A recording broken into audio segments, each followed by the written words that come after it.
Yan ang anak ko.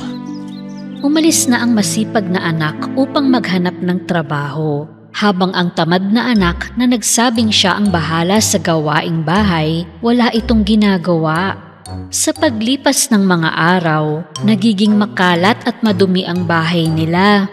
Ilang araw na naglalakad ang masipag na anak, ngunit walang mahanap na mapagtatrabahuhan.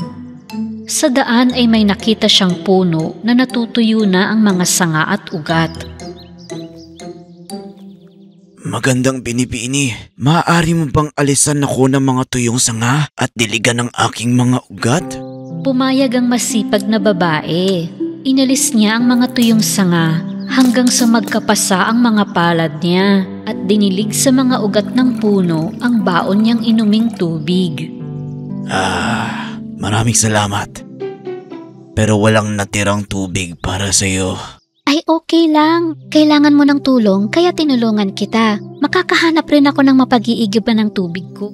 Nagpatuloy siya sa paglalakbay.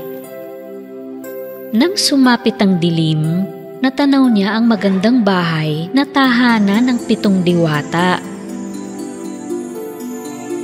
Pumasok siya sa loob. Magandang gabi po.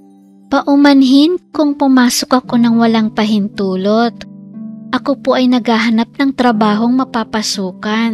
Pwede kang magtrabaho dito kung gusto mo. Merong 7 kwarto dito. 6 lang ang lilinisin mo araw-araw. At hindi ka pwedeng pumasok sa ika-7 silid. Tinanggap ng masipag na babae ang trabaho. Nililinis niya ang 6 na silid araw-araw.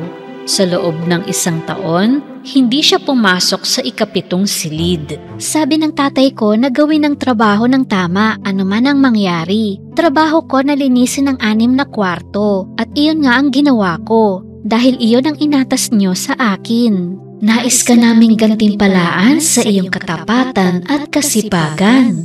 Halika, sumama ka sa amin. Sinama siya ng mga diwata sa ika-7 silid. Pagpasok niya, naroon ang napakaraming pilak at gintong barya. Ngayon, gumulong-gulong ka sa mga barya at lahat ng didikit sa iyo ay para sa iyo. Gumulong nga siya sa mga barya, pakaliwa at pakanan. Nagbukha siyang bituin sa kinang ng nakadikit na pera sa kanya. Pagkatapos ay nagpaalam na siya sa mga diwata. Uuwi na siya.